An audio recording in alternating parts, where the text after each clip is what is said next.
So today we're going to dive into this fantastic little 19th century short story called The Accursed House. And let me tell you, it is built around a truly fascinating, kind of mind-bending paradox.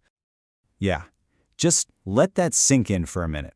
What if an act of pure, unadulterated generosity, no catch, no strings attached, was so weird, so completely out of left field that it just caused nothing but fear, chaos, and total ruin? That's the absolutely bizarre situation we're about to get into. Okay, so first, let's meet our main character, the Vicomte de Bocher.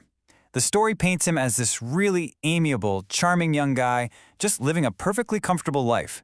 Until, one of those life-changing events comes along and just flips his entire world upside down. Now, our Vicomte, he was doing pretty well for himself.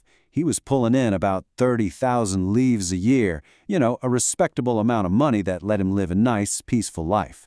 But then, his uncle, who was this legendary, notorious cheapskate, passes away. And he leaves him everything. I mean, we're talking a fortune of almost 2 million. So overnight, the Vicomte is just unbelievably rich. And with all that cash comes a bunch of new assets, including one very specific piece of property right in the heart of Paris. Just get a load of the numbers on this one house.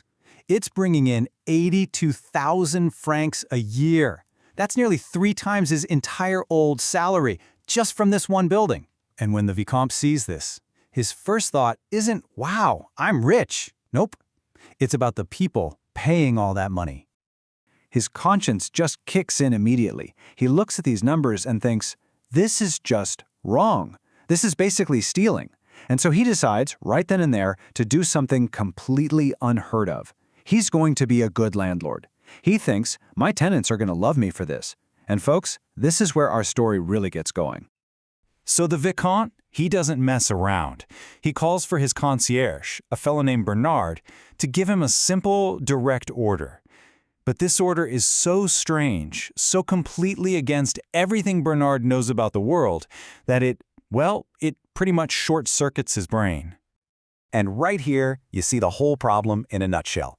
On one side, you have the Vicomte's pure, selfless idea. He's just trying to do a good thing.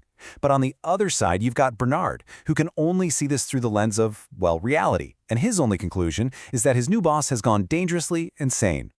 And this is the command. So simple, so direct. And to Bernard, so absolutely impossible. The word lower, as the story says, hits him like a brick. Bernard is he's stunned. He's convinced he must have heard him wrong. He actually tries to correct him. He's like, sir, you're kidding, right? You mean raise the rents? Surely, that's what landlords do. The idea of lowering them is so totally alien it just doesn't compute. Well, after the Vicomte insists that yes, he's serious, Bernard just kind of staggers away, completely rattled. He is now 100% convinced that his new employer is dangerously crazy and that this is just the first sign of some bigger catastrophe to come. So Bernard, after a long, frantic discussion with his family, who are just as confused as he is, decides he's got to do what the boss says. He goes and tells all 23 tenants the news. And at first, there's this huge commotion of disbelief and excitement. But that good feeling, it very quickly sours into something much, much darker. You can actually watch the tenants go through this wild psychological chain reaction. It starts with just shock, but then they start asking questions. Wait, why would he do this?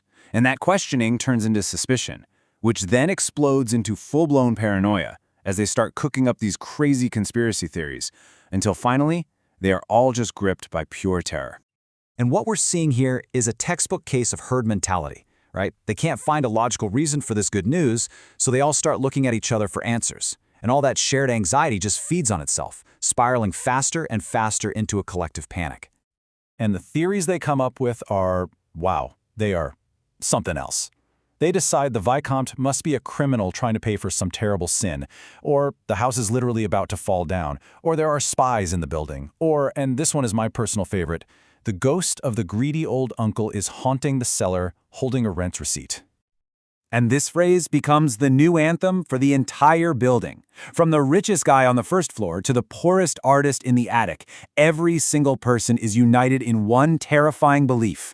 This isn't a gift, it's a trap. There is some dark, twisted secret hiding just beneath the surface. Now, all that fear, all that paranoia, it can't just stay bottled up. It has to go somewhere. It has to turn into action. And the action these tenants choose is swift, decisive, and, well, completely catastrophic for the Vicomte's good intentions. The panic just creates this incredible domino effect. It starts with one tenant, the rich guy who's convinced it's an insurance scam. As soon as he announces he's leaving, it's like a signal to everyone else that the danger's real. And within a single week, every last tenant is given their notice. And the result is just as stark as it is ridiculous. 23 households, all of whom just got a massive break on their rent, have decided to pack up all their stuff and leave. The house is now totally empty. 0 people left. The place became a ghost town. I mean, the Vicomte's act of generosity didn't just drive out the people.